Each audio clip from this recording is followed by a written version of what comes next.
Hello and welcome back to Cheating Tales Lab. We're grateful for each view and comment. Tell us, from which country or city are you watching today? We enjoy connecting with our global audience. Now, let's dive into today's story. Chapter 1. The Homecoming. Dominic Walsh had always lived by a code. 15 years in Navy SEAL Team 6 had instilled in him principles that defined his existence: loyalty, honor, and the protection of those he loved.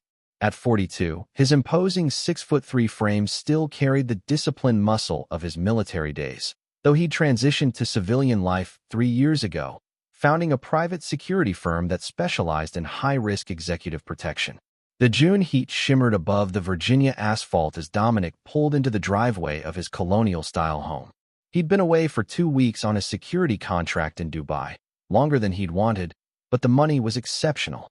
These contracts allowed his wife, Vivian, to pursue her passion for interior design through her boutique firm, while giving their 10-year-old son, Caleb, a comfortable life in an exclusive neighborhood. Something fell off as he entered the immaculate house.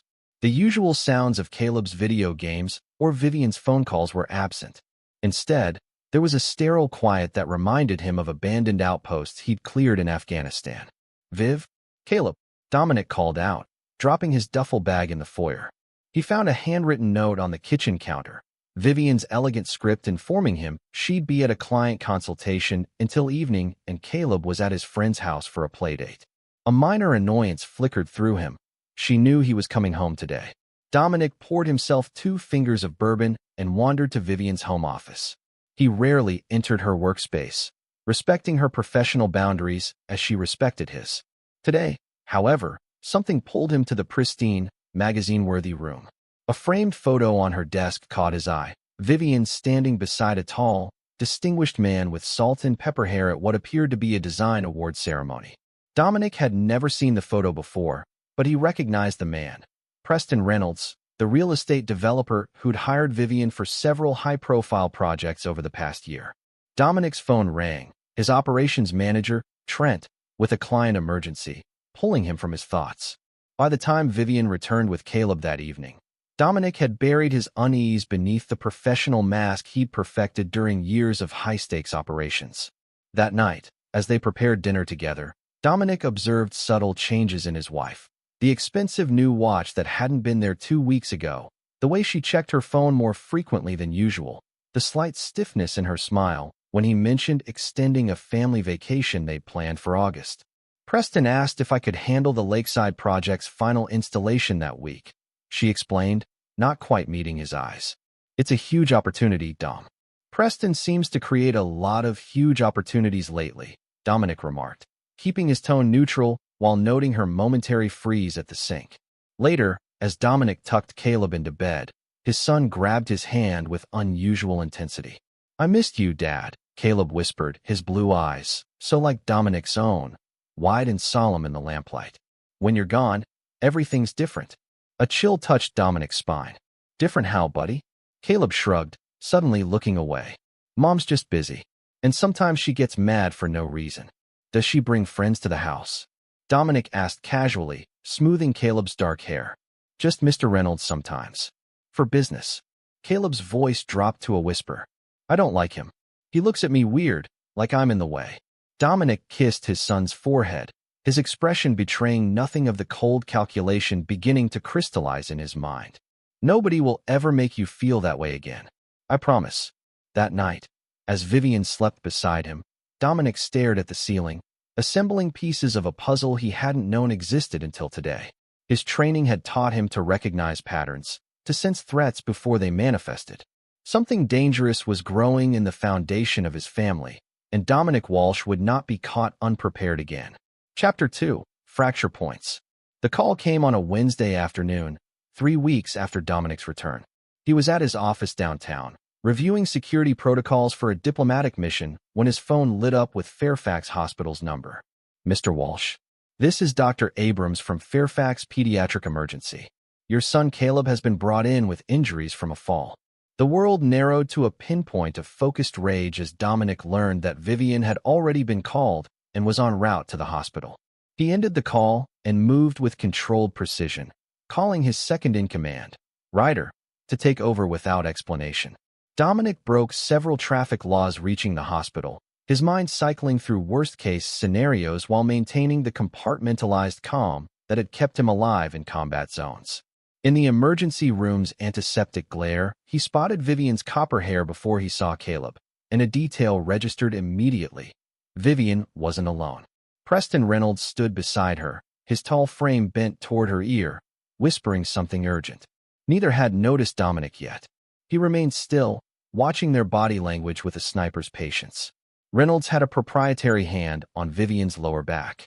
She leaned into him with the unconscious familiarity of lovers before nodding and approaching a curtained area where Dominic presumed Caleb waited. Dominic followed silently, unnoticed until he pulled back the curtain. The tableau before him burned into his memory like a flashbulb.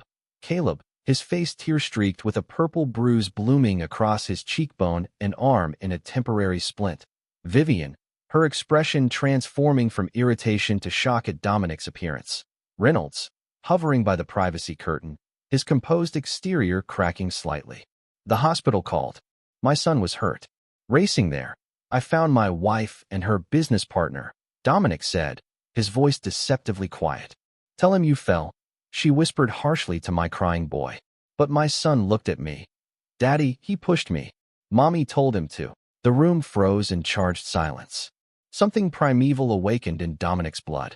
My military training went on high alert. Nobody touches my son. They just made the biggest mistake of their lives. Dom, it's not, Vivian began, her voice cracking. Daddy, Caleb cried out, reaching for him with his uninjured arm. I told the truth. I promise I told the truth. Dominic moved to his son's side, carefully embracing him while maintaining visual contact with Reynolds and Vivian. I know you did, buddy. You're the bravest person in this room.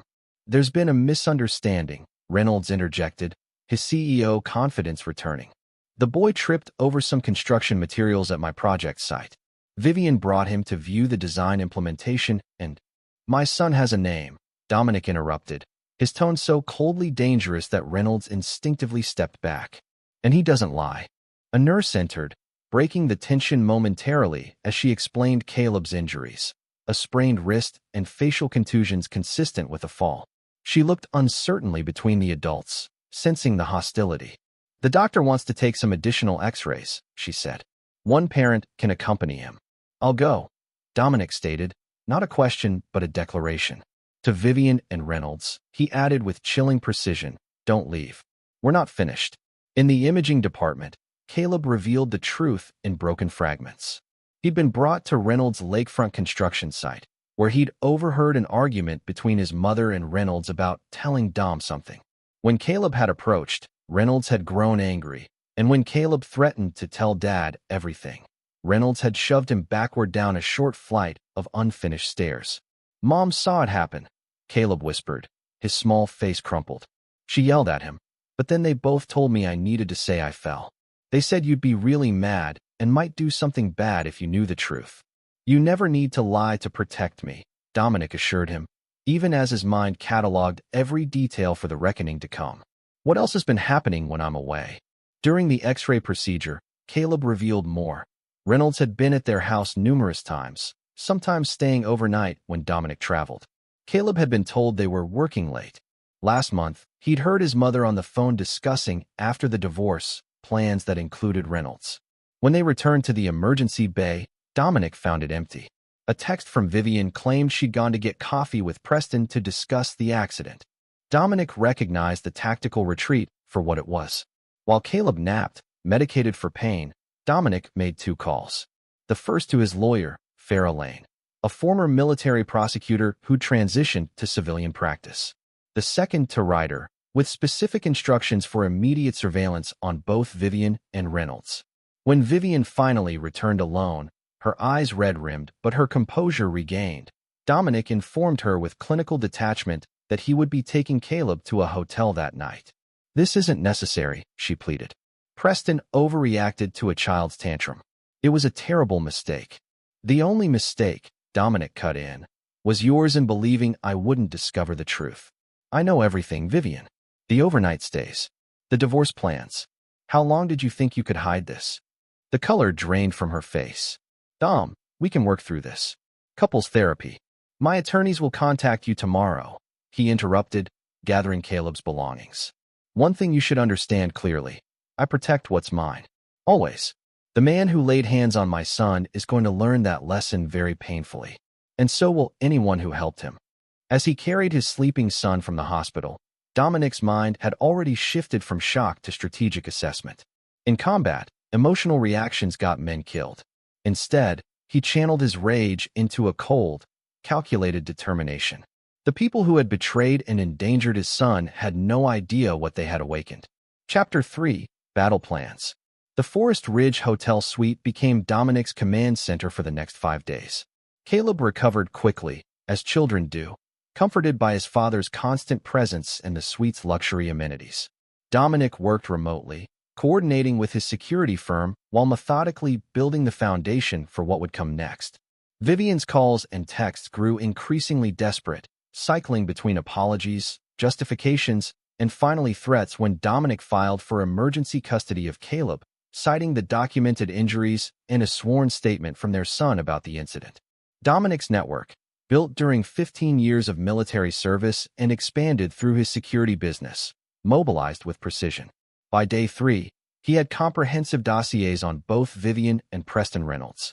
In his hotel suite, Dominic studied the surveillance photos Ryder had provided while Caleb slept in the adjacent bedroom. Reynolds' smug confidence reminded Dominic of insurgent leaders he'd tracked across 3 continents. Men who believed their power made them untouchable. The parallels weren't lost on him. His phone buzzed with a text from Farrah Lane. Judge Bryant granted temporary full custody. Hearing in 30 days. Wife's attorney requesting mediation. Dominic allowed himself a small, grim smile. Judge Bryant was a former Marine. Not that Dominic had chosen him for that reason, but the understanding of chain of command and responsibility wouldn't hurt. A knock at the suite door revealed Trent Miller, Dominic's operations manager and former Delta Force operator. Where Dominic was cold precision, Trent was controlled chaos, a necessary balance in their line of work. You look like hell, Trent observed, dropping a leather messenger bag on the table. Though better than Reynolds will when you're done with him. This isn't about physical retribution, Dominic replied, though the primitive part of his brain disagreed vehemently. It's about systematic dismantling. Trent nodded, unpacking files from his bag. That's why I'm here. Your wife's boyfriend has vulnerabilities. Big ones. Over the next 2 hours, they outlined what Dominic had already suspected. Reynolds' success rested on a carefully cultivated image of wealthy respectability that masked questionable business practices. Not technically illegal, but ethically borderline. Cutting corners on building materials, manipulating local zoning boards, pressuring smaller competitors out of business. His lakeside development is his legacy project, Trent explained, spreading blueprints across the table. 200 luxury homes on prime waterfront property. Pre-sales have already generated $50 million in commitments. And Vivian's design firm got the exclusive interior contract, Dominic noted. Worth? About $4 million, Trent replied. Plus a condo in the development's first phase. They weren't being subtle about planning their future. A cold smile touched Dominic's lips. Then we'll make sure that future never materializes. The next morning, Dominic moved himself and Caleb into a new home he'd purchased through a shell company. A fortified property in Great Falls with extensive security systems. He enrolled Caleb in a private school with strict protocols about who could access the campus. When Vivian discovered they'd moved out permanently, her response was a flurry of legal maneuvers through her attorney. Reynolds remained publicly silent, but Dominic's surveillance confirmed the man was growing increasingly agitated, making late-night calls and hosting urgent meetings with his project investors. Dad, are you and Mom getting divorced? Caleb asked one evening as Dominic helped him with homework in their new home. Dominic had never lied to his son and wouldn't start now. Yes, we are. But that doesn't change how much either of us loves you. Caleb nodded thoughtfully. Is it because of what Mr. Reynolds did to me? Partly, Dominic acknowledged. But also because your mom and I want different things now. Sometimes people change. Are you going to hurt Mr. Reynolds? Caleb's question was direct, his eyes, so like Dominic's own, unflinching. Dominic considered his answer carefully. I'm going to make sure he can never hurt you or anyone else again. But I'll do it the right way, through the systems put in place to handle people like him. Do you understand? Caleb nodded solemnly. Like when you were a SEAL. Dad fights bad guys, but follows the rules. Something like that, Dominic agreed, though his definition of rules had become increasingly flexible. Later that night, after Caleb was asleep, Dominic convened a video call with 3 individuals: Farrah Lane, his attorney; Ryder Blackwood, his head of security operations; and a new player, Albany Frost, an investigative journalist who specialized in exposing corporate malfeasance and had been cultivated as an asset during a previous client protection assignment. The pieces are in place, Dominic informed them, his voice steady. Preston Reynolds and Vivian believe they're facing a straightforward divorce and custody battle. They have no idea what's actually coming. Farrah's expression remained professional, though concern flickered in her eyes. Dominic, as your attorney, I need to emphasize the importance of staying within legal boundaries, especially with Caleb's future at stake. Everything we do will be technically legal, Dominic assured her, though the qualification wasn't lost on anyone. But make no mistake, they tried to take my son. They hurt him and then tried to make him lie about it. There won't be any mercy in my response. Albany spoke up, her sharp features animated with professional interest. The information on Reynolds' business practices is compelling, but not quite explosive enough for my editors yet. We need something more concrete to justify a full investigation. You'll have it within 10 days, Dominic promised. Reynolds is planning a major investors gala at the lakeside property next weekend to secure the final financing tranche. That's our inflection point. The call ended with each team member clear on their role in what was to come. When Dominic finally slept, it was with the focused calm that had preceded every successful mission of his military career. The initial shock and rage had crystallized into something far more dangerous: methodical determination backed by righteous purpose. Preston Reynolds and Vivian had built their betrayal on lies, manipulation, and the exploitation of trust. Dominic would dismantle their world using truth as his primary weapon, truth strategically deployed with surgical precision. And when he was finished, they would understand what it meant to awaken a warrior's wrath. Chapter 4: Opening Moves. The Walsh versus Walsh preliminary custody hearing lasted precisely 43 minutes. Dominic sat stone-faced as Vivian tearfully claimed Caleb's injury had been a simple accident, that Preston Reynolds was merely a business associate who happened to be present at an unfortunate moment. Her attorney, a sleek divorce specialist named Gregory Palmer, painted Dominic as a paranoid ex-military man whose overseas deployments had left him disconnected from family reality. When Dominic's turn came, Farrah Lane presented the emergency room records, Caleb's statement taken by a court-appointed child psychologist, and timeline discrepancies in Vivian's account of the accident. Most damaging was the psychologist's report detailing Caleb's account of being coached to lie about his injuries. Judge Bryant's ruling maintained Dominic's temporary full custody, with Vivian granted supervised visitation twice weekly at a family center. Outside the courtroom, Vivian confronted Dominic while their attorneys conferred nearby. "You're destroying our family over nothing," she hissed, mascara smudged beneath her eyes. Dominic studied her dispassionately. "Our family was destroyed the moment you prioritized your affair over our son's safety." "It wasn't like that," Vivian insisted. "Preston lost his temper, but he's getting counseling. He's under immense pressure with the Lakeside project." "Interesting priority," Dominic observed coldly. "Your boyfriend's real estate development over your son's broken bones. This vindictive campaign won't end well for you," Vivian warned, lowering her voice. "Preston has connections you can't imagine. Political, financial. He can make problems for your business, for your custody case." Dominic smiled then, the expression never reaching his eyes. "Tell Reynolds a message from me. In my profession, I've learned that men who believe themselves untouchable are the easiest to destroy. They never see it coming." He walked away as Vivian called after him, her voice edged with desperate anger. Palmer joined her, speaking urgently about appeal options. Neither noticed Albany Frost observing the exchange from a courthouse bench, recording impressions in her reporter's notebook. That evening, while Caleb attended a therapeutic art class designed for children experiencing family trauma, Dominic met with Ryder in a private room at his security firm's headquarters. Blueprints of the Lakeside development covered the conference table alongside financial prospectuses and investor lists. Reynolds' Lakeside project financing is structured like a house of cards, Ryder explained, highlighting key documents. The first phase is funded, but phases 2 and 3 depend on maintaining 85% pre-sales and the land acquisition closing for the waterfront parcels. And the land acquisition? Dominic asked, already suspecting the answer. Ryder grinned wolfishly. Currently in final negotiations with an elderly owner who's been holding out. Reynolds' team thinks they've finally worn him down. Make sure they're wrong, Dominic instructed. What about the investors' gala? Scheduled for Saturday. Every major financial backer, potential buyer, and local politician who matters will be there. Ryder slid across a formal invitation. Your security firm has been hired to provide additional personnel for the event. Dominic raised an eyebrow. Reynolds hired my company. Not directly. The event planning firm did, unaware of your connection to Reynolds. We could decline. No, Dominic said, examining the invitation. This is perfect. Who's the scheduled team lead? Trent, Ryder confirmed. Team of 8, with access to all areas including Reynolds' private office in the model home, serving as the sales center. Dominic nodded, satisfied.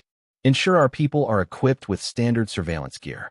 This is strictly intelligence gathering, legal and deniable. 3 days before the gala, Albany Frost published her first article, a seemingly innocuous profile of the lakeside development focusing on its luxury amenities and exclusive clientele. Buried within the flattering coverage were subtle questions about material quality concerns in Phase 1 construction and rumors of permitting irregularities that had been quickly resolved through Reynolds' excellent community relationships.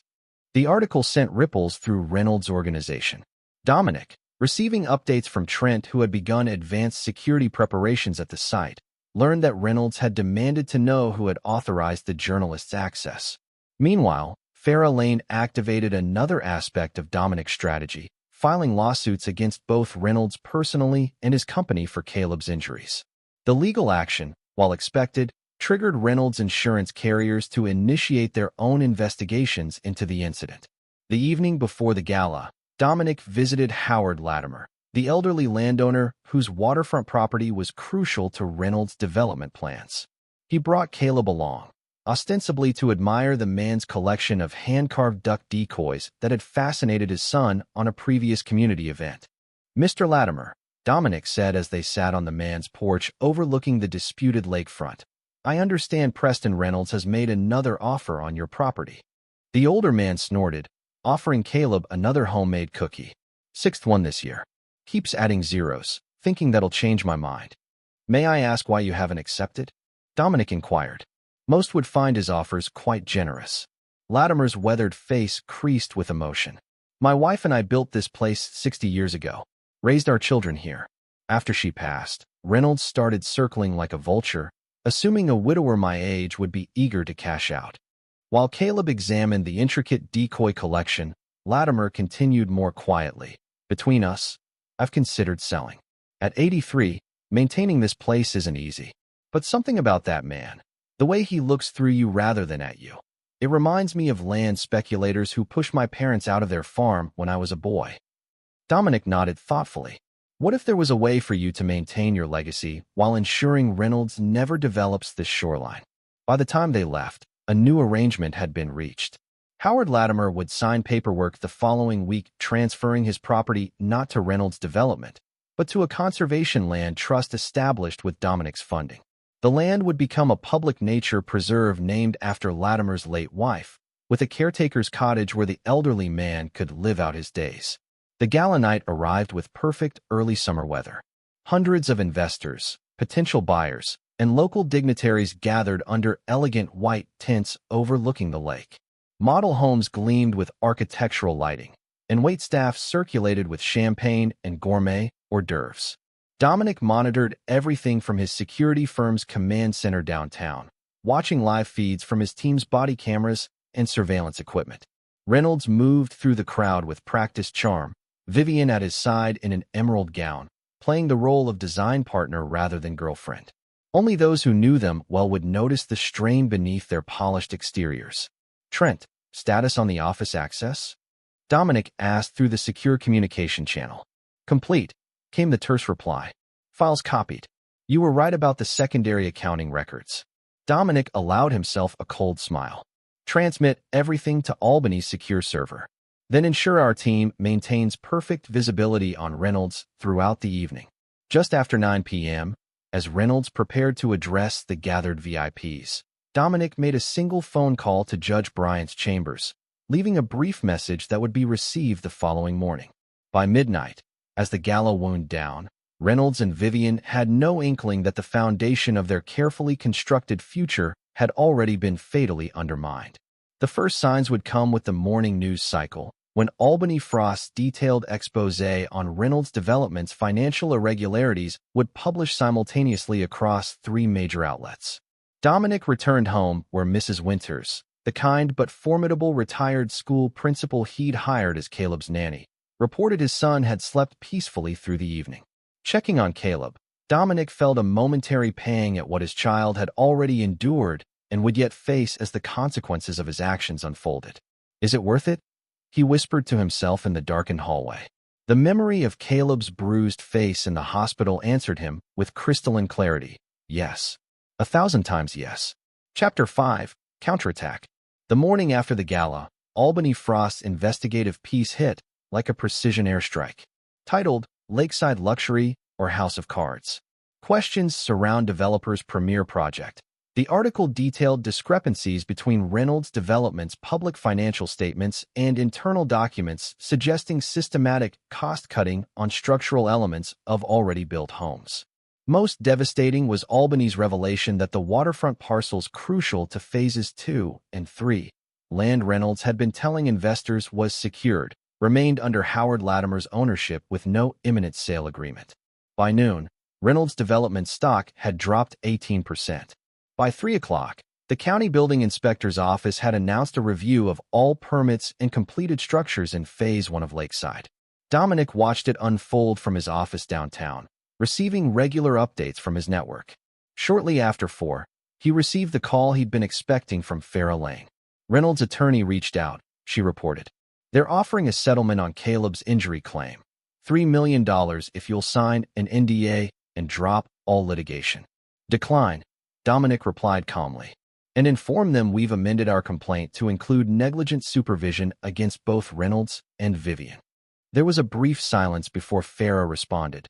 Dominic, that significantly escalates matters against your wife. Are you certain? Completely, he interrupted. They conspired to cover up my son's abuse. There will be no quarter given. That evening, as Dominic helped Caleb with a science project, his security system alerted him to Vivian's arrival at their gate. Protocol dictated she wasn't permitted unscheduled visits, but after confirming Caleb was comfortable seeing his mother, Dominic allowed her entry. She looked haggard beneath her carefully applied makeup, her usual poise fractured by the day's events. You're behind this, aren't you? She demanded without preamble. The article, the building inspectors, the investors pulling out, it's all too coordinated. Dominic regarded her impassively. Seems like poor business practices catching up with your boyfriend. Don't play games, Vivian hissed, lowering her voice as Caleb worked at the dining room table nearby. Preston knows this is retribution. He's prepared to fight back. Is that why you're here? To deliver threats? Vivian's expression shifted, vulnerability breaking through her anger. I'm here because our son deserves better than being a pawn in whatever war you're waging. And because... She hesitated. Because I think Preston might be dangerous when cornered. Dominic studied her, searching for manipulation. Explain. He's been making calls to people I don't know, speaking in coded phrases. There's a man who started coming to the house, someone with military bearing who makes me uncomfortable. Vivian's voice dropped further. Last night, after the gala, Preston was drinking heavily and said something about neutralizing the threat before it destroys everything. An icy clarity settled over Dominic. He'd anticipated Reynolds might resort to intimidation tactics, possibly even hiring private investigators. But direct threats suggested a more volatile opponent than he'd calculated. If you're concerned for your safety, there are women's shelters. I'm not leaving him, Vivian interrupted, surprising Dominic. Not yet. I need to know what he's planning. For Caleb's sake. Dominic assessed his ex-wife with renewed interest. You want to spy on him. I want to protect our son, she countered. Whatever else you think of me, Caleb has always been my priority. Your priority was hospitalized with injuries inflicted by the man you chose over your family. Dominic reminded her coldly. Vivian flinched. I've made terrible mistakes. But Preston is unraveling in ways that frighten me. This morning, when the article published, he threw a crystal decanter through his office window. He's receiving margin calls from his investors. The bank is threatening to freeze project funds. After a long moment, Dominic made a decision. If Reynolds makes any specific threats or takes concrete steps that could endanger Caleb, you'll contact me immediately. Otherwise, maintain your normal routine. Once Vivian left, Dominic initiated new security protocols, doubling the surveillance on Reynolds and adding protective details for both Albany Frost and Howard Latimer. His instincts proved correct the following afternoon when Trent reported that Reynolds had hired a private security contractor named Victor Zane, a disgraced former Special Forces operator with a reputation for operating in legal gray areas. Dominic had encountered Zane years earlier during a hostage extraction in South America. The man was skilled but unethical, willing to employ extreme measures for the right price. He's moving faster than expected, Dominic murmured, reviewing Zane's dossier. Time to accelerate our timeline. That night, Judge Bryant signed emergency orders freezing certain Reynolds development assets pending investigation of fraud allegations brought by the Securities Exchange Commission, an investigation quietly prompted by documentation Albany Frost had anonymously received and forwarded to regulatory authorities. Reynolds' counterattack came at dawn. Dominic was completing his morning workout when Ryder called with urgent news. Howard Latimer's lakefront home had been firebombed. The elderly man was safe. Dominic's security team had evacuated him minutes before the attack, acting on intercepted communications between Zane and an arsonist for hire. Reynolds is abandoning subtlety, Dominic observed, his voice dangerously quiet. Where is he now? Holed up at his penthouse downtown, Ryder reported. Vivian's with him. They've got 3 of Zane's men providing security. Dominic processed this information, adapting his strategy. And our contingency package? Ready for deployment, Ryder confirmed. Just awaiting your green light. Hold position, Dominic instructed. Reynolds has escalated to criminal acts, but we maintain discipline. No direct confrontation yet. Within hours, the arson attack dominated local news. Reynolds issued a statement expressing shock and offering a reward for information, positioning himself as a concerned community member rather than the instigator. But the narrative quickly slipped beyond his control when Albany Frost published evidence linking the arsonist to Victor Zane through financial transactions. By nightfall, Reynolds was facing not only financial ruin but potential criminal charges. County police executed search warrants at Reynolds' development offices, while FBI agents interviewed Howard Latimer about threats preceding the arson attempt.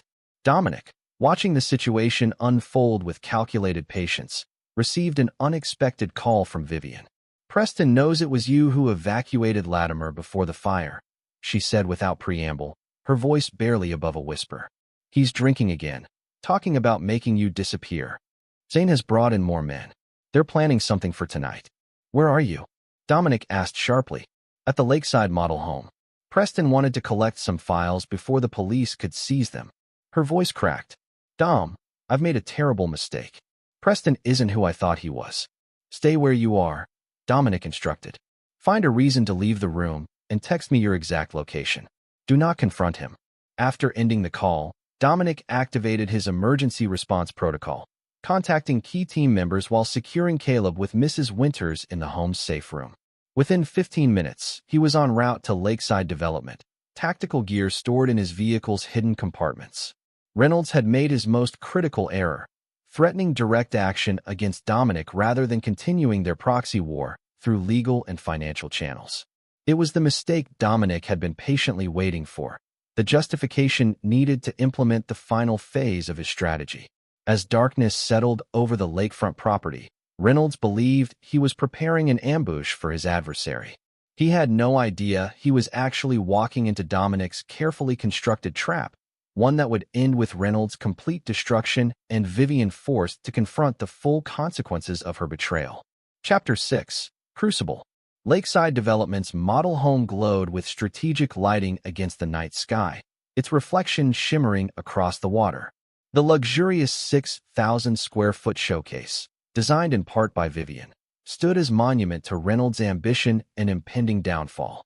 Dominic approached with the calculated precision that had defined his military career, maintaining radio silence while his team established a perimeter.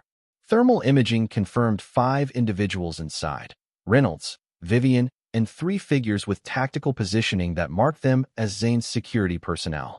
"Sir, police have been diverted to a false alarm across town." Ryder's voice came through Dominic's earpiece. "We have approximately 20 minutes before they realize the deception." Dominic acknowledged with a single tap on his communication device. Time constraints didn't concern him. This confrontation would end decisively long before authorities arrived. He infiltrated the property through a maintenance access point his team had identified during the gala's security setup.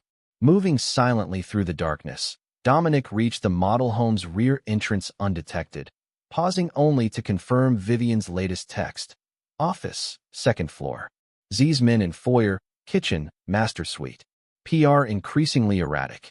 Inside, Dominic navigated with intimate knowledge of the floor plan, avoiding the security personnel's positions. He reached the 2nd floor hallway just as raised voices erupted from the office. "You promised this would be handled," Reynolds shouted, words slurring slightly. "I'm paying you enough to eliminate one ex-military has-been, yet Walsh seems to anticipate every move we make." "These things require patience," a calm voice responded. "Victor Zane, presumably. Walsh has resources and training. The property destruction was meant to draw him out, force him into a reactive position. While my investors abandon ship and the FBI circles," Reynolds snarled. "I need results now." Dominic reached the partially open office door, observing the scene within. Reynolds pacing agitatedly, tumbler of whiskey in hand. Zane seated calmly in an executive chair. Vivian standing tensely by floor-to-ceiling windows overlooking the lake, her expression a mask of controlled fear. "What about her?" Zane asked, nodding toward Vivian. "She's become a liability. Emotional attachments to both sides compromise operational security." Reynolds turned to Vivian, his handsome features twisted with contemptuous suspicion. "Zane makes a valid point. Whose side are you really on, Viv? Still harboring feelings for your soon-to-be ex-husband?" "That's absurd," Vivian replied, though her voice trembled slightly. "I've supported you through everything, Preston. I designed this entire showcase. I left my family for you. Yet Walsh seems remarkably well-informed about my movements," Reynolds mused, approaching her with predatory intent. "Perhaps you've been keeping certain communication channels open?" Dominic chose that moment to enter, his movements so fluid and silent that only Zane reacted immediately, reaching instinctively for his concealed weapon. "I wouldn't," Dominic advised quietly, revealing the pistol already trained on the security contractor. "Your men downstairs are currently being neutralized by my team. No casualties, but they'll have significant headaches when they regain consciousness." Reynolds froze, his expression shifting from shock to rage. "You? How did you get past security?" "The same way I've been 10 steps ahead of you from the beginning," Dominic replied, his voice eerily calm. "By understanding my adversary's weaknesses." Zane assessed the situation with professional detachment. "Walsh, been a while since Cartagena. Still playing the righteous warrior, I see. And you're still selling your skills to the highest bidder regardless of the cause," Dominic countered, never shifting his aim. "Though arson and planned assassination seem beneath even your flexible standards." "Just business," Zane shrugged. "Nothing personal. Attempting to kill my son's grandfather figure feels rather personal," Dominic replied, referring to Howard Latimer. "As does planning to eliminate me." Reynolds recovered from his initial shock, alcoholic bravado fueling his response. "You've destroyed years of work, millions in investments. Did you think there wouldn't be consequences?" "I promised consequences the moment your hands touched my son," Dominic reminded him, his voice dropping to a dangerous register. "Everything since has merely been fulfillment of that promise." Vivian moved cautiously away from Reynolds, her eyes never leaving Dominic. "Dom, please. This has gone far enough. No one else needs to get hurt." "That depends entirely on the choices made in the next few minutes," Dominic replied, his attention shifting momentarily to his ex-wife. "Did you know Reynolds planned to have Latimer killed if the fire didn't drive him off his property?" The color drained from Vivian's face. "What?"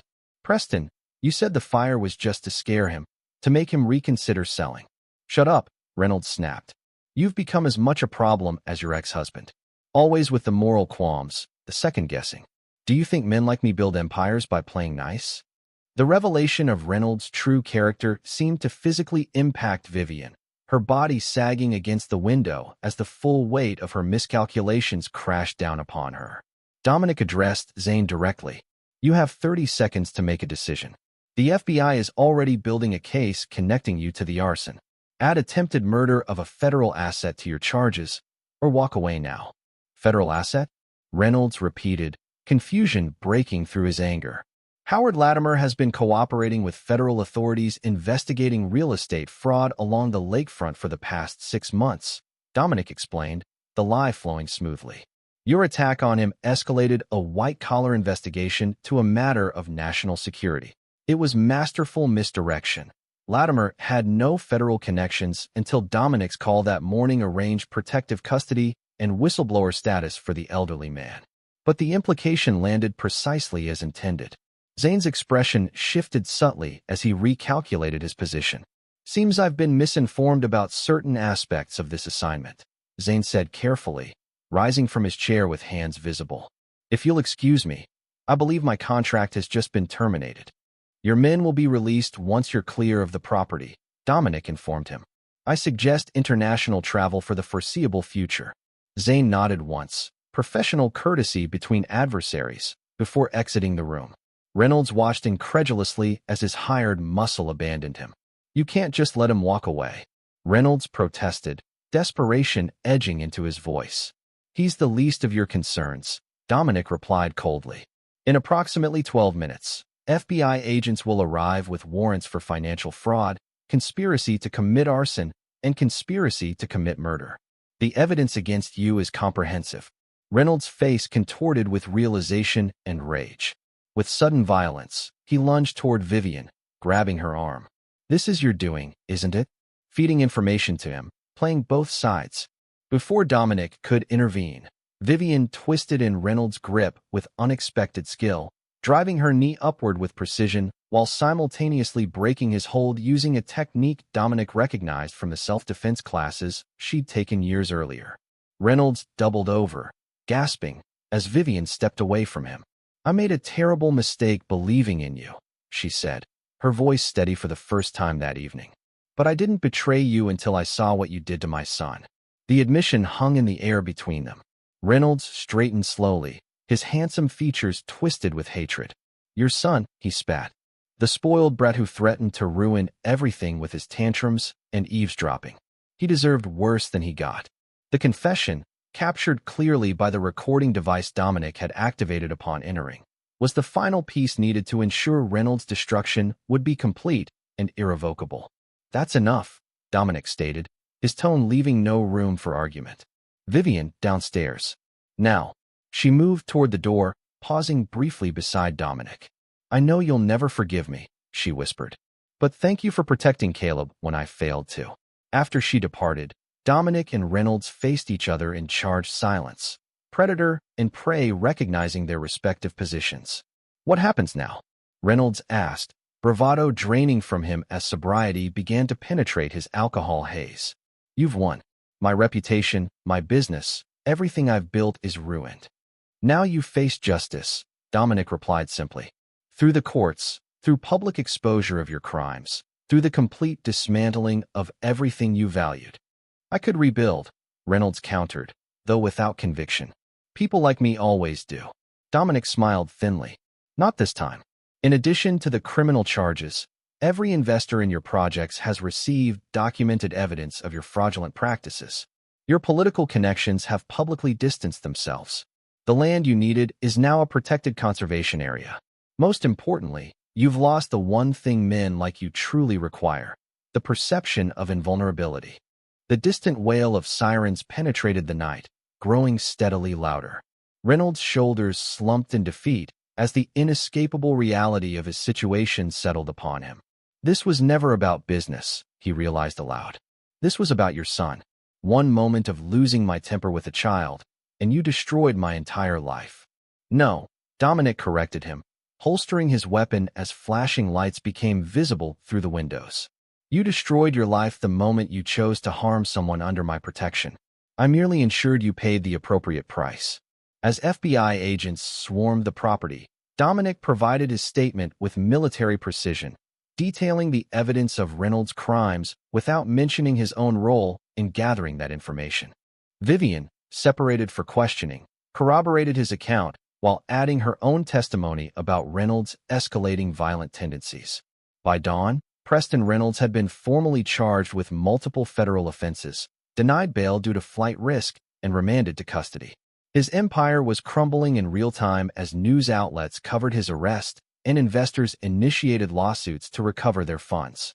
Dominic, exhausted but satisfied, returned home to find Caleb safely asleep under Mrs. Winter's watchful care. The first phase of his retribution was complete, but significant questions remained, particularly regarding Vivian's role moving forward. Her revelation that she had begun feeding him information after seeing Reynolds' true nature complicated Dominic's carefully ordered understanding of the betrayal. It didn't exonerate her initial choices, but it suggested a complexity he hadn't fully accounted for in his calculations. As he checked on his sleeping son, Dominic contemplated the next phase of his strategy. Reynolds had been neutralized, but true justice for Caleb required addressing all parties responsible for his harm, including, potentially, his mother. Chapter 7. Shattered Foundations. Federal Detention Center, Virginia. 2 weeks later. Preston Reynolds sat across from his attorney in the visitation room, the orange jumpsuit a jarring contrast to the bespoke suits that had previously defined his image. His practiced charm had eroded during 14 days of incarceration, revealing the brittle ego beneath. "The prosecution has offered a plea agreement," his attorney explained, sliding documents across the table. 20 years with possibility of parole after 15 if you provide testimony against your co-conspirators in the financial fraud cases. Reynolds stared at the paperwork, disbelief etched across his features. 20 years? I'll be 65 before I'm eligible for parole. Given the charges, conspiracy to commit murder, arson, wire fraud, securities fraud. This is actually generous, his attorney replied with clinical detachment. The evidence against you is overwhelming, Preston. The recorded confession about harming the Walsh boy alone guarantees significant prison time. What about Vivian Walsh? Reynolds demanded. She was complicit in everything. The design contracts were significantly overbilled. She knew about the material substitutions. She was present when the boy was injured. The attorney sighed. Mrs. Walsh has secured immunity in exchange for her cooperation. Her testimony against you is particularly damaging. Reynolds slammed his fist on the table. That manipulative bitch. She played both sides perfectly, didn't she? Acting the devoted girlfriend while feeding information to her ex-husband. Focus, Preston, the attorney advised sharply. We need to decide on this plea offer within 48 hours. As Reynolds grappled with his new reality, Dominic sat in Farah Lane's office across town, reviewing the divorce and custody settlement his ex-wife had proposed. She's surrendering primary physical custody, Farah explained, highlighting key provisions. Requesting standard visitation rights with supervision for the first 6 months. No alimony. Equitable division of assets excluding your business holdings. The house goes to you with a buyout of her equity. Dominic studied the documents with narrowed eyes. It's unexpectedly reasonable. She's attempting to rebuild her life from the rubble, Farah observed neutrally. The Reynolds scandal has significantly damaged her design business. Former clients are canceling contracts, concerned about association with fraudulent practices. Has the prosecution confirmed she'll face no charges for her role in Caleb's injury? Dominic asked. Her immunity deal is solid, Farah confirmed. In exchange for testimony against Reynolds on all matters including the assault on Caleb, the attempted arson, and the financial crimes. The prosecutor believes her cooperation is essential to ensure maximum charges stick. Dominic felt conflicted emotions he hadn't anticipated. The systematic destruction of Reynolds had proceeded exactly as planned, but Vivian's position had evolved in unexpected ways. Her eventual cooperation complicated his narrative of total betrayal. Later that evening, after helping Caleb with a science project on volcanic eruptions, Dominic received a text from Vivian requesting a meeting, not about legal matters, but about their son. Against his better judgment, he agreed to coffee at a neutral location the following morning. The cafe they selected was midway between their respective current residences. Vivian arrived punctually, dressed simply in jeans and a blouse rather than her usual designer attire. The shadows beneath her eyes spoke of sleepless nights. "Thank you for meeting me," she began after they'd ordered. "I know you have every reason to refuse." Dominic remained silent, waiting for her to continue. "Caleb's therapist suggested that despite our situation, we should try to establish some co-parenting communication," Vivian explained. "For his benefit. Is that what this is about?" Dominic asked skeptically. Vivian's composure cracked slightly. "Partly. It's also because I need you to know the truth, even if it changes nothing between us." She took a steadying breath before continuing. "When I began seeing Preston, it was purely professional at first. The design contracts were legitimate opportunities I'd earned through my work. The affair, that developed later, after you and I had been growing apart for months. Revisionist history doesn't interest me," Dominic stated coldly. "It's not revision, it's context," Vivian countered. "I made terrible choices, dumb, unforgivable ones. But I never, ever intended for Caleb to be hurt. Yet when he was, you chose Reynolds over your son," Dominic reminded her. Tears welled in Vivian's eyes. "I panicked. Preston convinced me it was an accident, that Caleb had been misbehaving and stumbled during the confrontation. I believed what I wanted to believe because facing the alternative meant acknowledging I'd brought someone dangerous into our son's life." She wiped her eyes with deliberate control. "When I saw you in that hospital room, when Caleb told the truth, something broke inside me. But I was still too much a coward to act immediately. Until Reynolds' violence escalated," Dominic supplied. Vivian nodded. "The night of the gala, when the first article published, I saw a side of him I couldn't rationalize away. He became someone I didn't recognize, paranoid, violent, threatening. That's when I began feeding you information. Why not leave him then?" "Because I thought I could do more good staying close, learning his plans," she admitted. "And because I was afraid. Preston had connections to dangerous people, as you discovered. I worried that if I left abruptly, he might retaliate against Caleb to hurt me, or hurt you." Dominic considered this, weighing it against his observations of Reynolds' deteriorating stability during the final confrontation. "I'm not asking for forgiveness," Vivian continued when he remained silent. "I don't deserve it. But I am asking for a chance to rebuild some kind of functional relationship for Caleb's sake. He needs both his parents, even if one of them failed him terribly." Before Dominic could respond, his phone vibrated with a security alert. He checked it discreetly, then looked up with sudden intensity. "Where are you staying currently?" he asked sharply. Surprised by the shift, Vivian answered, "A corporate apartment downtown." "What?" "It's been compromised," Dominic replied, showing her his phone screen displaying security camera footage of two men picking the lock on what appeared to be her temporary residence. Reynolds' remaining associates making a move. Color drained from Vivian's face. "How did they find me?" "The lease is under a different name. Reynolds had resources we haven't fully identified yet," Dominic said, already texting instructions to his security team. "You'll need to relocate immediately." "Where?" "If they found this place.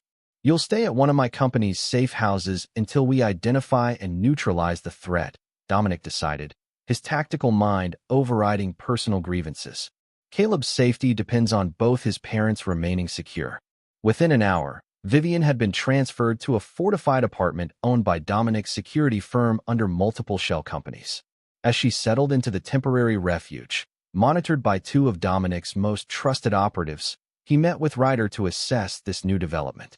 Two known associates of Victor Zane, Ryder confirmed, displaying surveillance photos of the men who'd attempted to breach Vivian's apartment. Mercenaries with records in multiple countries.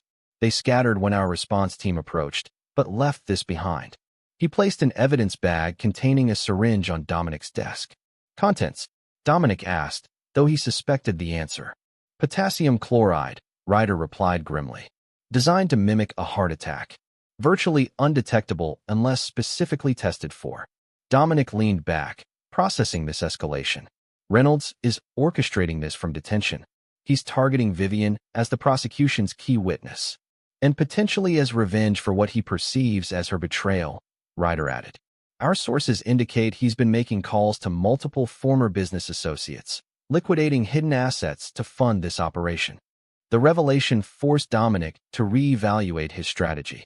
While Reynolds remained his primary target, the man's continuing threat to Vivian, and by extension, to Caleb's well-being, required immediate attention.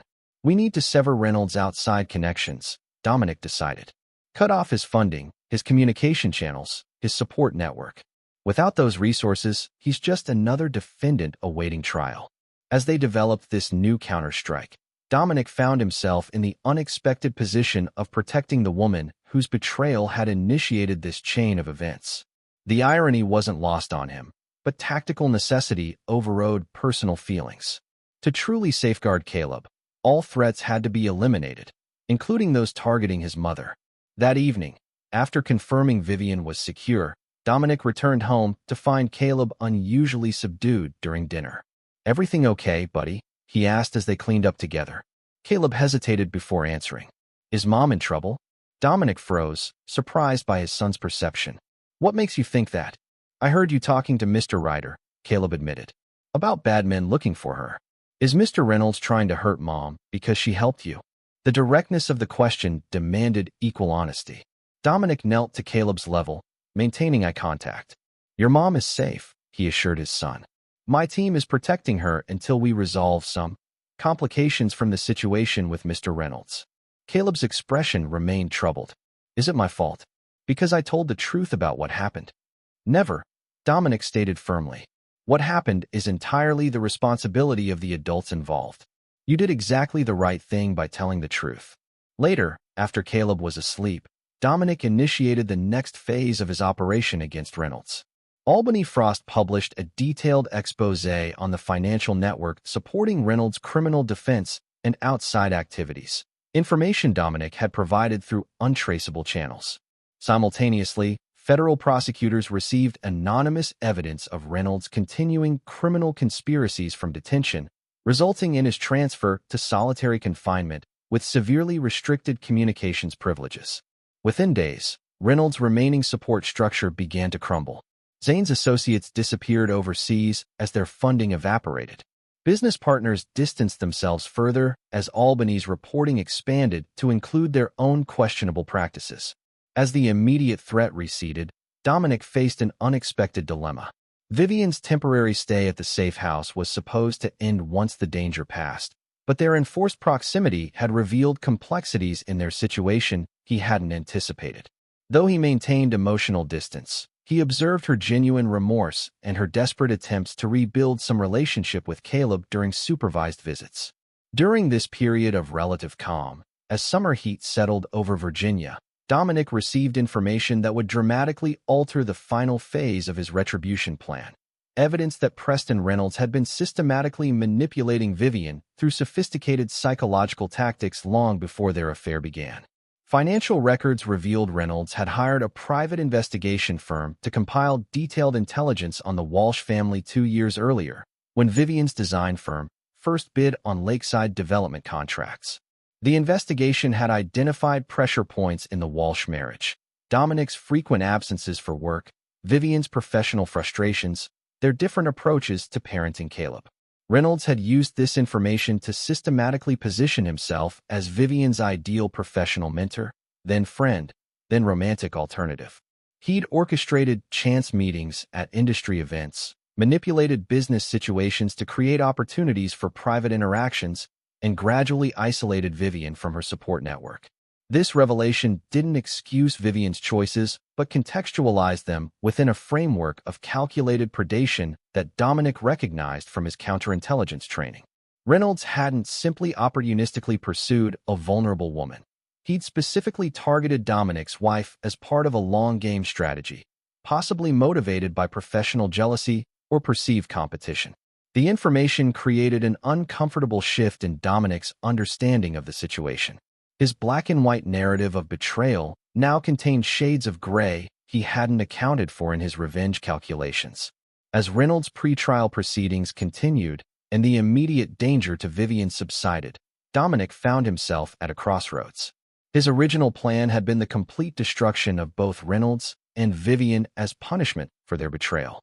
Reynolds' part was proceeding exactly as intended, but executing the same ruthless strategy against Vivian had become complicated by new information and by consideration for Caleb's well-being.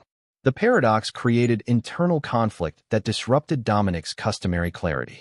For the first time since discovering the betrayal, his path forward wasn't tactically obvious. The question that increasingly troubled his thoughts wasn't about methods or strategy, but about ultimate objective. What would truly constitute justice in this situation? And more importantly, what outcome would best serve his son's healing and future? Chapter 8. The Final Judgment. The courthouse buzzed with tension as Preston Reynolds' sentencing hearing approached. 3 months had passed since his arrest, a remarkably accelerated timeline due to the overwhelming evidence and Reynolds' eventual guilty plea when his legal options evaporated. Dominic sat stoically in the gallery's front row, his presence a silent reminder of the personal stakes underlying the legal proceedings. Beside him sat Howard Latimer, now recovered from the trauma of the arson attack, his weathered hand occasionally patting Dominic's arm in grandfatherly reassurance. On the opposite side of the aisle, a small contingent of Reynolds' remaining supporters huddled together, mostly family members and a few loyal employees who had avoided implication in his crimes. Their resentful glances toward Dominic didn't escape his notice, but he remained impassive.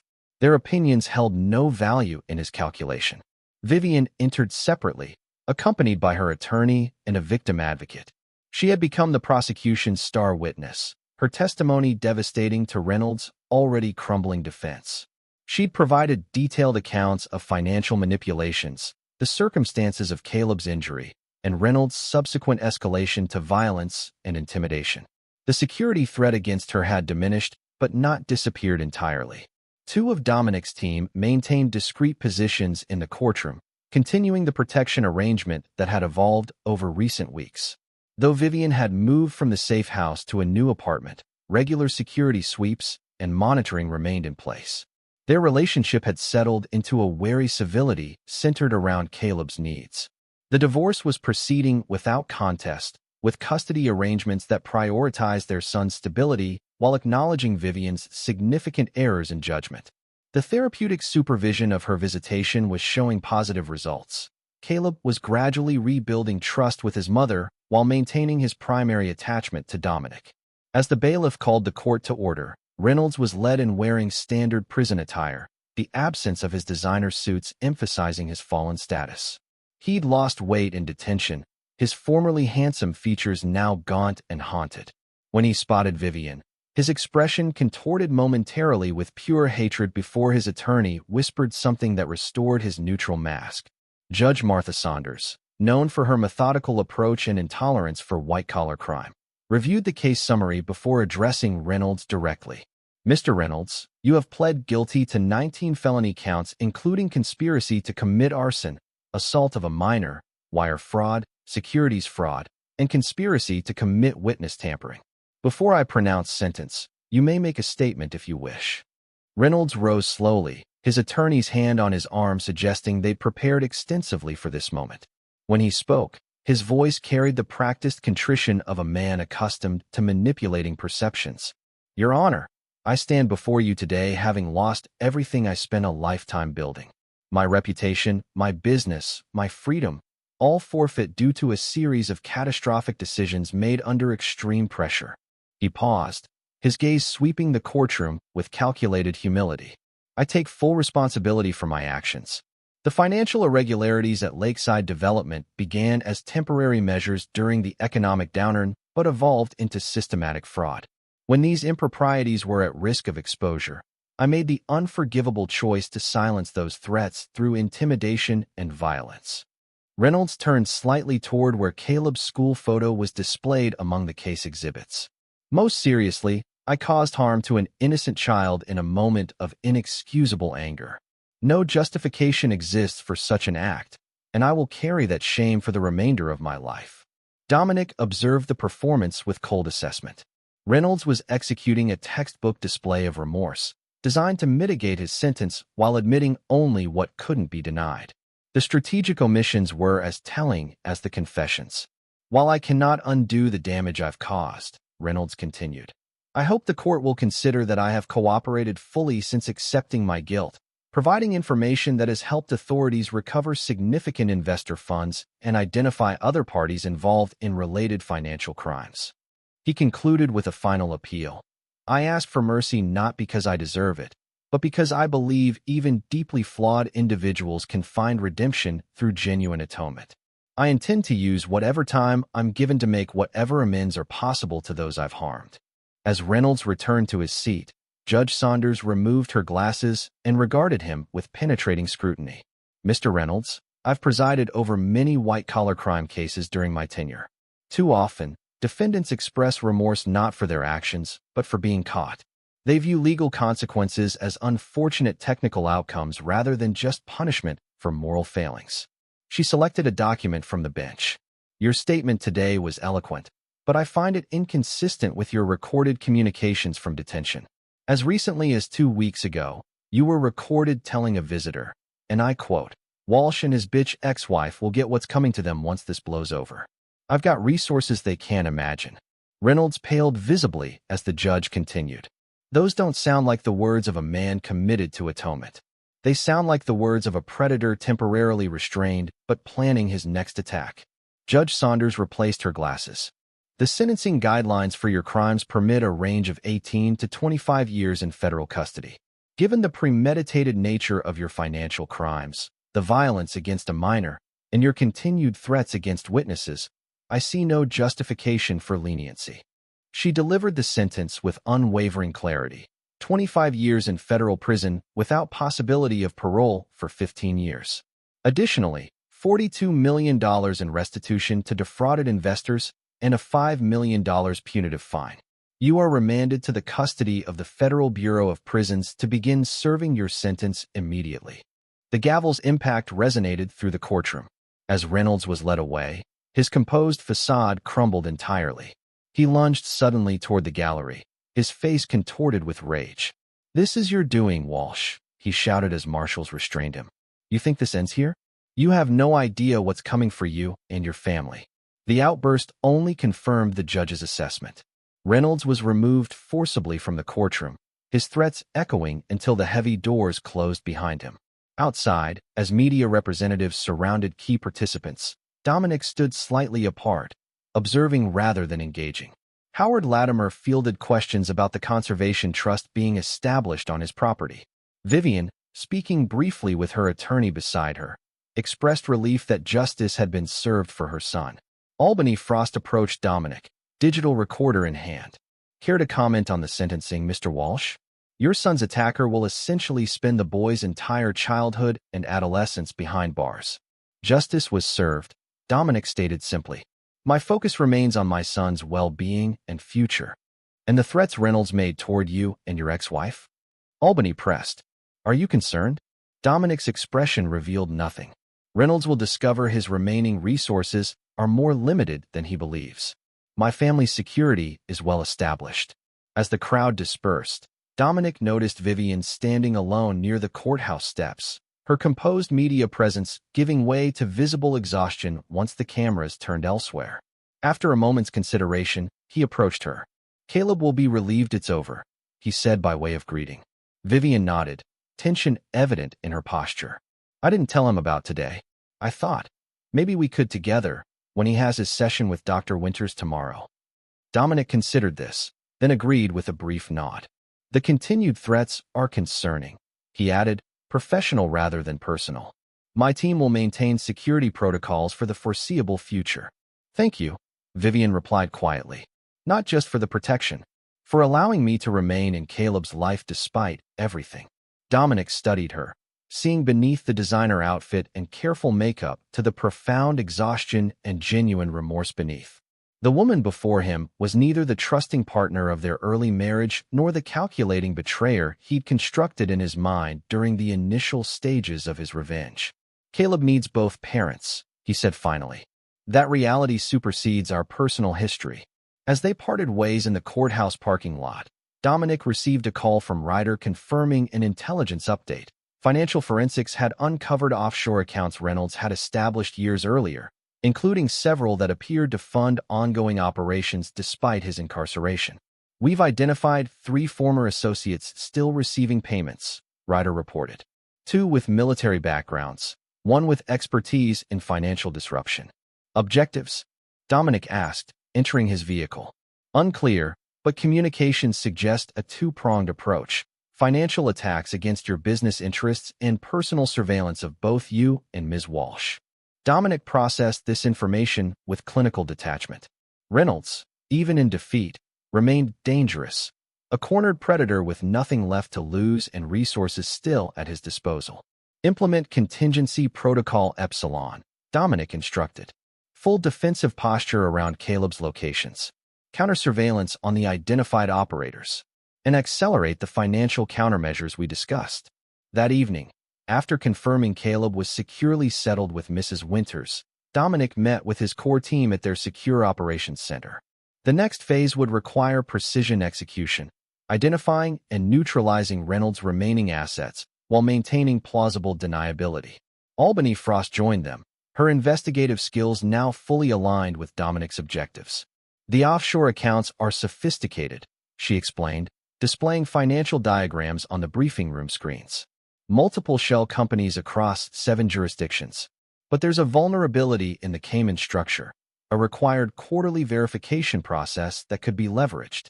As they refined the approach, Dominic felt a cold clarity returning. The temporary uncertainty he'd experienced regarding Vivian had been resolved through pragmatic assessment. She remained Caleb's mother and thus under his protection, but the marriage was irretrievably broken. His focus now was ensuring Reynolds could never threaten his family again, regardless of prison walls or legal constraints. The following afternoon, as Dominic and Vivian sat with Caleb and Dr. Winters to discuss Reynolds' sentencing, his son's reaction surprised him. "So he'll be in jail until I'm grown up?" Caleb asked, processing the information. "That's right," Dominic confirmed. "He can't hurt you or anyone else from there." Caleb was quiet for a moment before asking the question neither parent had anticipated. "What about Mom? Will she go to jail too?"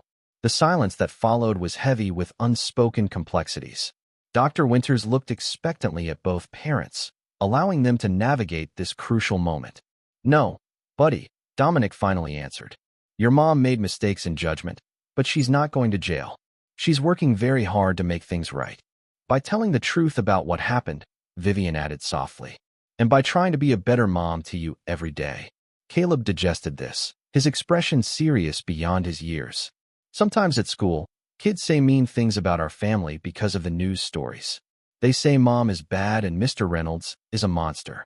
Dominic felt a surge of protective anger, but maintained his composure. "People often make judgments without understanding the full situation," he explained. "Good people can make terrible mistakes. What matters is what they do afterward. Like when I broke your model ship and tried to blame Leo?" Caleb asked, referencing an incident from months earlier. "Similar," Dominic agreed. "You made a mistake, then you told the truth and worked to fix it. Sometimes adult mistakes are bigger and take longer to fix, but the process is the same." After the session, as Vivian prepared to leave, she hesitated at the door. "He's handling this better than either of us expected," she observed. "Caleb has always been resilient," Dominic replied. "And Dr. Winters believes maintaining stability and honest communication is helping him process everything." "Dom," Vivian said cautiously, "I know Reynolds made additional threats today. My attorney mentioned ongoing security concerns." Dominic considered how much to reveal. "There are indications he's activated contingency resources. My team is addressing the situation." "Is Caleb in danger?" "No," Dominic stated with absolute certainty. "I've implemented comprehensive protective measures. Reynolds' capabilities are significantly diminished and will continue to decrease." "You're going after his remaining assets," Vivian realized, studying his expression. "The way you systematically dismantled his business and reputation before." Dominic neither confirmed nor denied, but his silence was answer enough. "Be careful," Vivian said quietly. "Not just physically. This path you're on, this methodical destruction of an enemy, I've seen what it does to you. The way you compartmentalize, become someone else during an operation." "This isn't an operation," Dominic corrected her. "It's ensuring our son's future safety." Vivian held his gaze. "Just make sure the man who comes out the other side is still the father Caleb needs." The observation lingered with Dominic as he implemented the final stages of his strategy against Reynolds. Over the next 2 weeks, Reynolds' remaining financial infrastructure collapsed under coordinated pressure. Anonymous tips to financial regulators, strategic legal actions targeting his shell companies, and Albany Frost's carefully timed exposés on the continuing criminal enterprises. The three operators receiving Reynolds' payments were neutralized through different approaches. One accepted Dominic's offer of significantly better compensation to provide intelligence on Reynolds' plans. Another was intercepted by federal authorities based on outstanding warrants Dominic's team uncovered. The third simply disappeared after a private conversation with Ryder, the contents of which remained between them. Finally, Reynolds himself was transferred to a maximum security facility after contraband communications devices were discovered in his cell, evidence planted by a corrections officer whose brother worked for Dominic's security firm. With each systematic step, Dominic felt the cold satisfaction of a mission reaching successful completion. Reynolds was now truly neutralized, his wealth confiscated, his freedom taken, his ability to threaten others from prison effectively eliminated. Yet as the immediate threat receded, Dominic found himself facing the question that had been forming since the courthouse. What now? The single-minded focus on vengeance had provided clarity of purpose during the chaotic aftermath of betrayal. With that objective largely accomplished, the future stretched before him undefined. The answer came unexpectedly during Caleb's weekend baseball game. Sitting in the bleachers watching his son pitch, Dominic noticed Vivian arriving separately, choosing a seat distant from his own, respecting boundaries while supporting their child. As Caleb struck out a batter and looked immediately to both parents for approval, Dominic recognized the path forward. The true victory wouldn't be Reynolds' destruction, satisfying though that was. The true victory would be raising his son to become something better than all of them, more honest than Vivian, more ethical than Reynolds, and perhaps most importantly, more balanced than Dominic himself had become. That evening, reviewing security protocols with Ryder, Dominic made a decision that surprised his longtime associate. "We're standing down from Contingency Protocol Epsilon," he instructed. "Maintain standard protection parameters around Caleb, but disengage from the offensive operations against Reynolds' remaining assets." Ryder looked up sharply. "Sir? We've identified 3 additional accounts that could." "Those accounts pose no immediate threat," Dominic interrupted. "And continuing this campaign indefinitely serves no strategic purpose. Reynolds has been neutralized. Continuing beyond necessary security measures would be vindictive rather than protective." Understanding dawned in Ryder's expression. "This is about Caleb, isn't it? About what kind of example you're setting?" Dominic nodded, the admission coming easier than expected. "I told him we handle threats the right way, through established systems. If I continue pursuing personal vengeance beyond what's necessary for his safety, I become a hypocrite." Later that night, as Dominic checked on his sleeping son, he reflected on the journey from the hospital room where this had begun, the moment when rage and betrayal had crystallized into cold determination. The man who had sworn merciless retribution against everyone involved in harming his child had achieved his primary objective. Preston Reynolds would never threaten Caleb again. But complete vengeance, Dominic now understood, would have required destroying Vivian as thoroughly as Reynolds, and that price had become too high when measured against Caleb's well-being and future. The ruthless warrior who never forgave betrayal had made a tactical exception for his son's mother, not from weakness, but from strategic assessment of what truly constituted victory in this most personal of battles. Chapter 9, Recalibration. 1 year later. The lakefront property that had once been destined to become Reynolds' luxury development was unrecognizable. Where model homes and sales centers had stood, native meadow grasses now swayed in the summer breeze. The Howard and Eleanor Latimer Nature Preserve had officially opened to the public 3 months earlier, its walking trails and educational center already popular with local families. Dominic watched from a wooden observation deck as Caleb helped Howard Latimer demonstrate birdhouse building to a group of children. The elderly man had become a fixture in their lives, his wisdom and gentle humor providing a stabilizing influence during the tumultuous aftermath of Reynolds' downfall. "He's good with the little ones," Howard observed as Caleb patiently helped a younger child hammer a nail. "Got your focus, but his mother's way with people." Dominic nodded, the comparison no longer provoking the instant tension it once had. The past year had brought significant adjustments for all of them. His security firm had expanded into new markets while maintaining its reputation for uncompromising excellence. Caleb had transitioned well to his new school, his academic performance recovering after the initial disruption. Vivian had rebuilt her life with characteristic determination, though in a direction few had anticipated. After closing her design firm, too tainted by association with Reynolds to salvage, she had retrained as a counselor specializing in supporting women emerging from manipulative relationships. The psychological insights from Albany's investigation into Reynolds' calculated targeting had provided foundation for this career pivot. Their co-parenting relationship had stabilized into a functional arrangement centered entirely on Caleb's needs. The divorce had finalized without acrimony. Both parties focused on minimizing additional impact on their son. Vivian's supervised visitation had eventually transitioned to regular weekend time as Caleb's trust in her gradually rebuilt. Preston Reynolds remained in federal prison, his attempts to maintain external influence thoroughly neutralized by Dominic's earlier countermeasures. Occasional monitoring confirmed he had essentially disappeared into the anonymous population of long-term inmates, his name fading from public memory as other scandals captured media attention. Dominic's phone vibrated with a text from Farah Lane, judge-approved petition. Hearing scheduled for next month. He allowed himself a small smile of satisfaction. The final legal piece was falling into place. A petition to legally change Caleb's surname to Walsh-Reeves, incorporating Dominic's mother's family name, and symbolically separating the boy from any connection to Vivian's brief married name of Reynolds. As the birdhouse demonstration concluded, Dominic noticed Vivian arriving for her scheduled pickup. They exchanged civil nods, maintaining the careful boundaries that defined their post-divorce interaction. "Dad, did you see? I helped Tyler finish his birdhouse, even though he's only 5, Caleb announced, running to Dominic with characteristic enthusiasm.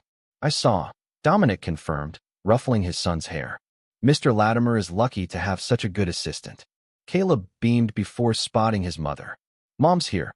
Can I show her the new trail before we leave?" "Please." After confirming timing with Vivian, Dominic watched them head toward the lakeside path, Caleb chattering excitedly about wildlife sightings while his mother listened with genuine interest.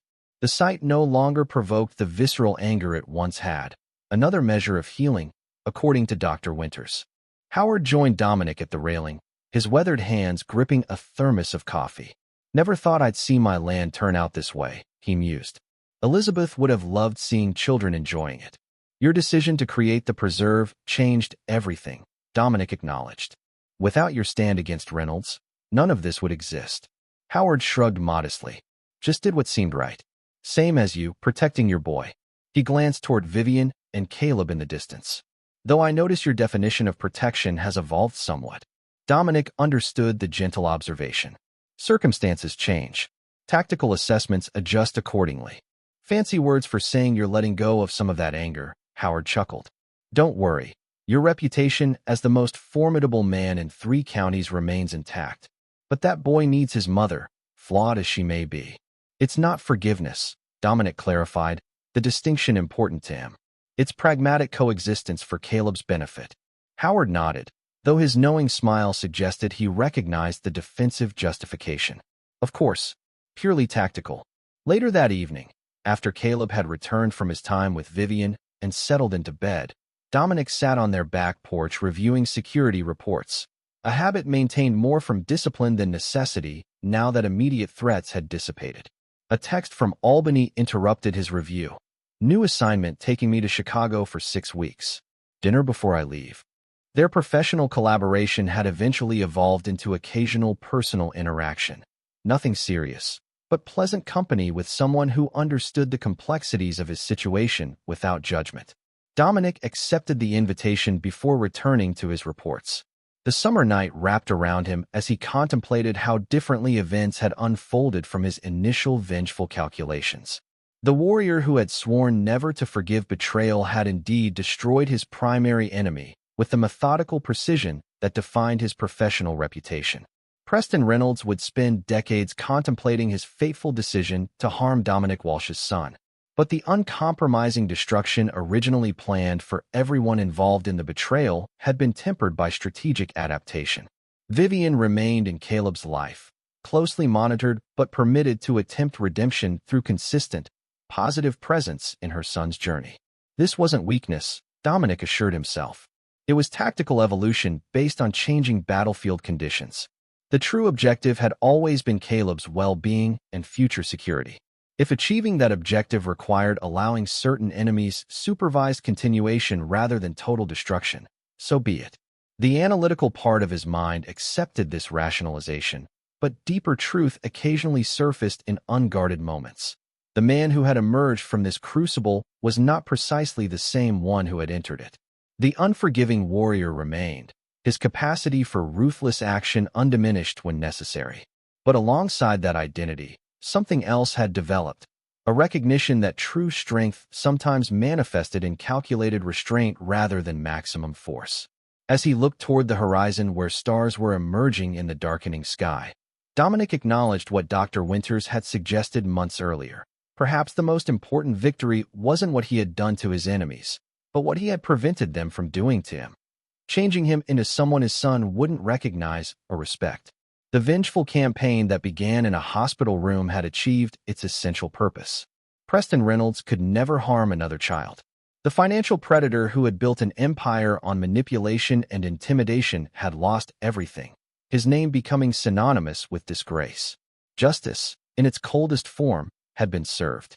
Yet the final chapter had been written not in destruction but in reconstruction, building a new foundation for Caleb that incorporated necessary lessons from the betrayal while refusing to let it define his future. The unforgiving warrior had not compromised his core principles. He had simply expanded his strategic calculations to include longer-term objectives.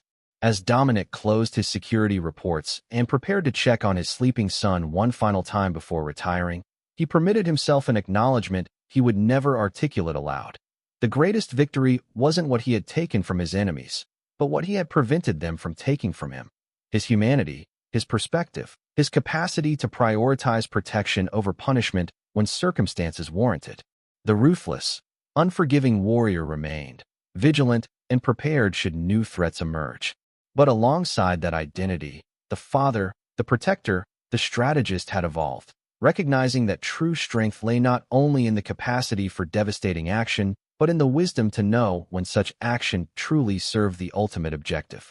And in that balanced approach, Dominic Walsh had achieved something Preston Reynolds never could: genuine victory that extended beyond personal gratification to create something lasting and meaningful, a secure foundation from which his son could grow into a man of principle, unshackled by the mistakes and malice of those who had preceded him. This is where our story comes to an end. Share your thoughts in the comments section. Thanks for your time. If you enjoy this story, please subscribe to this channel. Click on the video you see on the screen, and I will see you there.